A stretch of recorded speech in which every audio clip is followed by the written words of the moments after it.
Welcome to Skill Sprint with me, Chris Webber.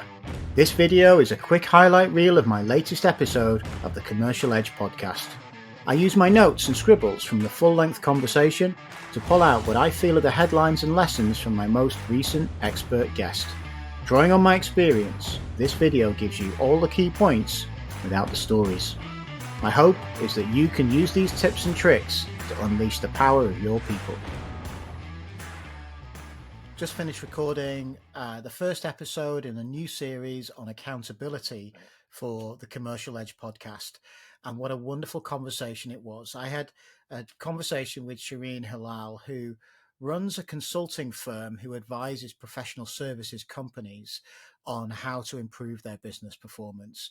And she brought such insight into giving people accountability for change. She works with clients who are thinking about how to improve profitability, how to make changes to their organization, how to improve processes. And so she's very much qualified in thinking about accountability.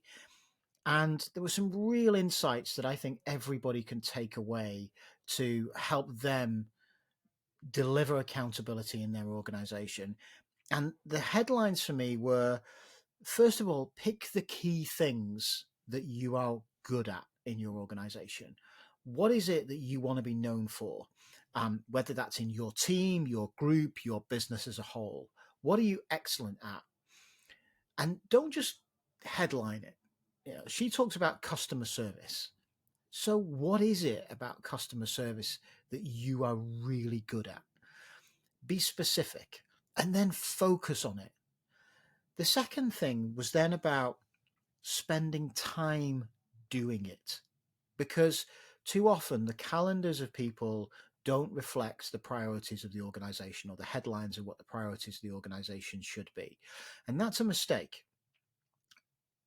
If you're spending your time delivering the important things, then you are accountable for delivering them. You are making sure that your actions are supporting your words.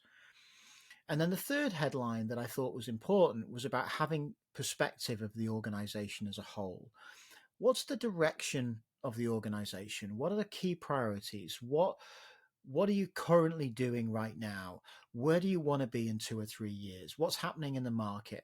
Taking that zoomed out perspective enables you to own the decisions that you're making and not just get lost in minutiae and forget what the big picture is.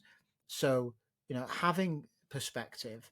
And then I think that she talks about 4 processes, 4 things that you can do to deliver real change and being accountable for change. The first one is about be relevant.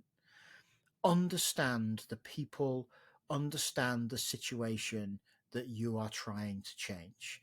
Spend time talking to people. So don't just be a leader who says, hey, I want to see 10% growth.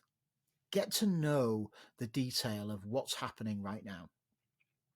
Stage 2, empathize. Understand the people that are there right now. What are their barriers? What are their challenges? What's in the way of them driving success? What are in the way of them driving change? Because when you empathize with them, you can take on some responsibility for removing those barriers. If it's just about telling people to do it, you're kind of giving them all the accountability for it. That isn't going to deliver anything. What you need to do is take some accountability for yourself through understanding and empathizing with the challenges they faced. Stage 3, have champions and critics. We all love the people who want to see the change happen, who have an agenda and are embedded in making this a success. But also gather your critics. This is where the insight might be. And one of the major things is that there's nothing more passionate, or there's no one more passionate than an ex-smoker. And so if you can convert the critics and give them accountability for feeding in negativity, but then implementing change, then you are really genuinely moving a momentum around the organization. And by listening to them, you are being accountable to them for taking on board genuine problems that they bring. And then stage 4 is about test and learn.